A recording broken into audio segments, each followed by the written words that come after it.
চুরি করতে আসলাম, কারেন্ট চলে গেল। কারেন্ট আসলো, বোমা বাড়িওয়ালা দেখি জামাই আদর করার লেগে দাঁড়ায় রইছে। বন্ধুর কাছে গিয়ে 10 টাকা চাইলাম, বন্ধু কইলো বন্ধুর কাছে টাকা নাই। আমি বন্ধুরে টুপি পরায় দিলাম, এখন বন্ধু 200 টাকা দিয়ে দিল। টাকা 5 দিন পরে দিমু কয়ে চলে গেলাম। 5 দিন পর বন্ধু টাকা নিতে আমার বাড়ি আইতেছে। বন্ধু আইতেছে দেখা বন্ধু আসার আগে আমি পলাইলাম।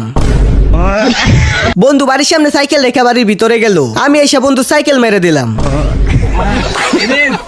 বাড়িতে গিয়ে দেখলো কেউ নাই, বাহিরে এসে দেখলো সাইকেলও নাই।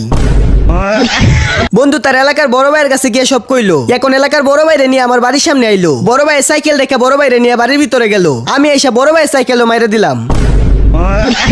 বড় ভাইও ভিতরে কেউ পাইলো না, বাহিরে এসে সাইকেলও পাইলো না। তাই বড় ভাই তার বড় ভাইয়ের কাছে গিয়ে সবকিছু কইলো। এখন ওই বড় ভাইরেও সাথে নিয়ে আমার বাড়ির সামনে আইলো। সাইকেল রেখে 3 জনই ভিতরে গেল। আমি এসে এই ভাঙ্গা সাইকেলও মেরে দিলাম। এই বড় ভাইও ভিতরে গিয়ে কেউ পাইলো না, বাহিরে